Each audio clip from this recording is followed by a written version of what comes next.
straight from the depths of 2012. I am Roya Rockwood. No, I'm actually here from 2016. The only reason why I say 2012 is because that's how old this footage is. I recorded this, I think, sometime in the summer of 12. I wanted to have this as a part of, what was it, like a month of Sega 2 or 3? This was actually supposed to be part of month of Sega 3. But unfortunately, of course, you know, the whole scheduling issue happened and that went kaput. So now you're basically getting this as an individual commentary in celebration of Sonic's 25th birthday. Yeah, how ironic I would be celebrating Sonic's 25th birthday with the second game ever to be released in the entire franchise. And oddly enough, I'm actually playing the Master System version, the one that I actually prefer more. I've actually only known about the Master System version for maybe, I'm gonna probably say about 5 years, 5-6 years, because I'm one of those kids that grew up with Sonic Mega Collection Plus, PlayStation 2 version strictly, and you know, I knew about this little slope trick. I didn't know in the Master System version that it would take you literally right to the end of the level. I mean, the Game Gear version, I think, takes you, like, virtually almost all the way. I think the Master System version, if my memory serves correctly, came out on October 25 of 1991. Game Gear version came out in December. So, obviously, there are some slight differences, but gotta admit, they did pretty darn good with this title. And, to be truthful, the fact that this is the first game to come out on the Game Gear, to my knowledge, that indeed definitely shows you how much they put into this work. It's significantly visually better on the Game Gear version, but I don't like the screen crunch, so that's why you're gonna see this lovely Sega text and rings. Actually, Paintomaniac, if my memory serves correctly, recreated this entire special stage in Sonic the Hedgehog Scorched Quest, which you folks used to know as Burned Edition. He renamed it to Scorched Quest, I'm sure for reasons that he'll probably explain later on, or that he has already explained. Check the threads for more on that. But unlike these particular special stages where you're just getting rings and continues, I think you actually are getting Chaos Emeralds in Scorched Quest, right? So as a result, you end up having to collect a specific amount of rings, and if you complete the section with a specific amount of rings, you go to the next section, and you get that amount of rings, you go to the next section, and then boom, you get the Chaos Emerald. That's the kind of stuff you'd see in, like, I don't know, maybe PC original fan-made games. But, you know, it's good to see that a regular ROM hack will actually introduce that. It's kind of lovely.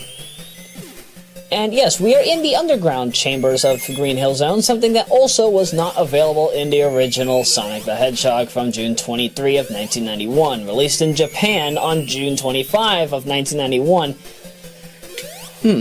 I wonder if the Japanese celebrate Sonic's birthday on the 23rd or the 25th, because I think, if my memory serves correctly, didn't Sonic Adventure 2 also come out on June 23 in Japan? We got it on the 19th, and speaking of the 19th, yeah, I ended up coming out with Urban Action Roaring Vacation 16's demo, but my goodness, is the community relentless. Needless to add, I will at least say that texture pack, it has mixed to positive reviews at the very least, so I'll take my spoils of war. Nothing lost and nothing gained, except for my personal satisfaction of knowing that the pack is actually getting some form of attention. But aside from that, let's get back to this.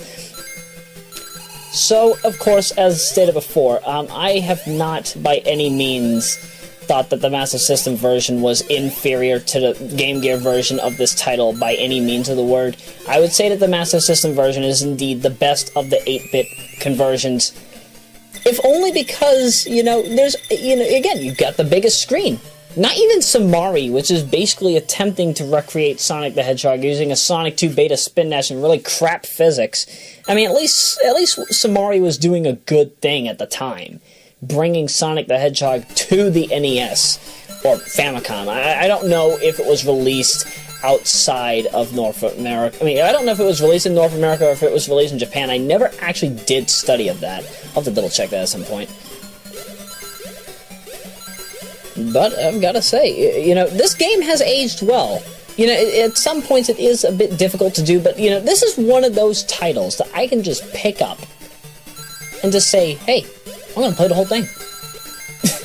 Literally, that's all I can really say. It's debatably one of the best of the original series. And yes, that kind of stuff can happen there. I am actually extremely curious. Painto, if you end up watching this video, could you please tell me if you keep that bouncing, that bouncing gimmick in there? Because I'm very curious as to how to. I forget the footage, but if you could show off something like that using the Sonic the Hedgehog Genesis, Sega Genesis Sonic the Hedgehog disassembly, then I would like to see exactly how that would turn out. I just love that. It's too beautiful for comfort. And for those of you that are not familiar with Act 3, Act 3 in the games usually is like a full zone. In this case, it's not. It's just a trail to get to the boss, which has, a few traps here and there just to prevent you from getting to the boss fight. But after a while, you end up having this. In the Game Gear version, you can actually hit Robotnik before he even does anything. But unfortunately, in the Master System version, you actually have to wait. So what you have to do here is you can hit him 6 times. I remember that from seeing the recent tasks. And also, while Robotnik is dashing there, or doing a mad dash for the finish line, you can also attack him there. And if you are frame perfect, I think you can get a few hits in while he's moving after the first cycle, but of course, since I couldn't do so, as a result, you got this. But nothing lost, nothing gained. We're at the end, and if my memory serves correctly, in the Sonic the Hedgehog Extended Edition forum thread, the animal capsule is supposed to get bigger and bigger the more you go through each zone. The influence for that was actually taken from the capsules you see in this game, because in the Master System version, the capsules are smaller, and I think they get bigger over time. So as a result, I would not be surprised if that is implemented in the Extended Edition whenever Mark decides to release it. Geez, Mark, you're on, the 5th rendition of the title? Please get it out eventually. Just wait for S Factor to have the lock-on technology as it was originally predicted, but still, I hope that capsule gimmick is kept in, because that is indeed a very lovely thing. It's a minor attention to detail, but I like that kind of stuff. That's the kind of stuff that gives me variety in my Sonic the Hedgehog. And this is a zone that was not in the original game, or at least the original Genesis/Mega Drive game, Bridge Zone. Another zone that Painto had happily delivered to us through means of Painto Edition 2, and I don't know if he intends to use Bridge Zone in anything else, but my goodness, it's just lovely, Can't get enough of it. And by this point, I'm sure that you folks have already noticed that, yes, I am collecting Chaos Emeralds through the regular levels. That's entirely normal. Yeah, in the 8-bit version of the game, and this also goes for Sonic the Hedgehog 2 as well, you're not actually collecting emeralds in the special stages. I think that's what I was trying to say earlier. You actually have to collect them within the zone. So you have to be a bit exploratory and a bit strategic with how you get some of them, because some of them require that you have to abuse invincibility frames, some require you to have a very precise jump, and don't even get me started about Skybase. Duck Skybase Zones, Chaos Emerald. That one actually took me a bit to find when I first played the game back in 2005. That was not a happy sight. Not a happy sight at all. And with that, we are done with the third... Is this the third special stage? Yeah, third special stage. You can access up to 8 special stages. There are no access to special stages in Scrap Brain, and definitely not in Skybase. Especially because Act 2 of Skybase, you don't get any rings. Actually, I think you can get 10... Yeah, you can get 10 rings, but only if you go on the main path. If my memory serves correctly. And what's this? Auto-scrolling in my Sonic the Hedgehog? Well, I guess I could kind of accept that, you know. Scrap Brain Act 2 had that in the first place. So there's no need for me to judge it, but still, that's kind of a bit of a shocker. I wouldn't have ever thought that they would have put a side-scrolling level in a Sonic the Hedgehog title. This is the kind of stuff...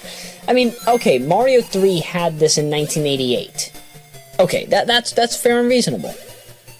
Was this trying to emulate the feel of Mario 3? Because I understand why Super Mario Bros. 3 was kind of the thing during its time, because, you know, it was more speed-based, but also it had side-scrolling levels, and one of the things that a lot of people talk about when it comes to this, when it comes to Mario 3 is actually the side-scrolling level. So I wouldn't be surprised if, you know, that had anything to do with the influence of this. What I do appreciate about the way that they handle side-scrolling in Sonic titles as opposed to that of Mario 3 is, in Mario 3, when the screen is pushing you, you know, Mario's moving with the screen. I feel that 8-bit Sonic the Hedgehog actually got this right in the regard that when you're on the other side when you're on the far left side of the screen, or the far left, or the far right side of the screen, depending on which part of the screen is actually scrolling, it never scrolls to the right, mind you. Oh no, sorry, from the right. It never scrolls from the right. AKA, instead of right to left as you see here, it would be left to right. Yeah, Sonic is instead standing in place, and I feel that is actually how real side-scrolling deserves to be, whether you like it or not. And I'm sure I'd probably get a lot of flack for that if I were ever to put that kind of side-scrolling mechanic into my own title, but hey, I don't ducking care. This is the stuff I love. I love these kind of side-scrolling levels. It's priceless. It's priceless, and I'm going to another special stage. Now, I forget.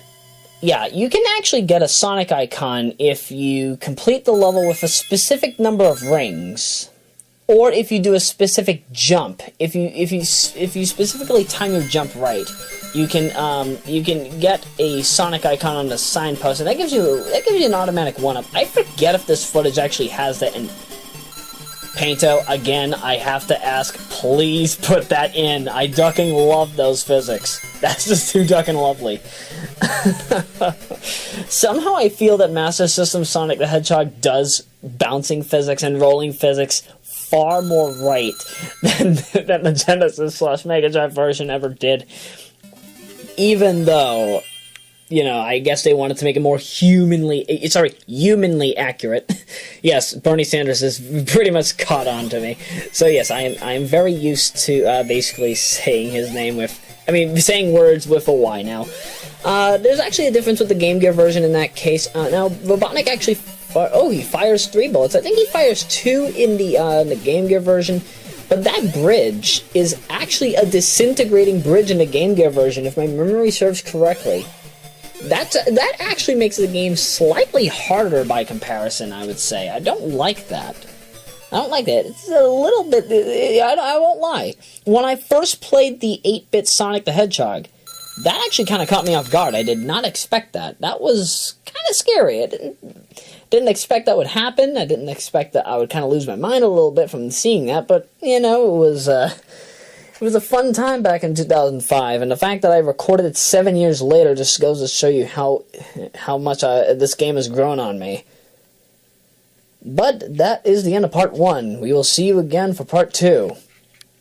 Oh wait, I forgot it's a bulk set. You could just go right to it. Hit next on the playlist, please.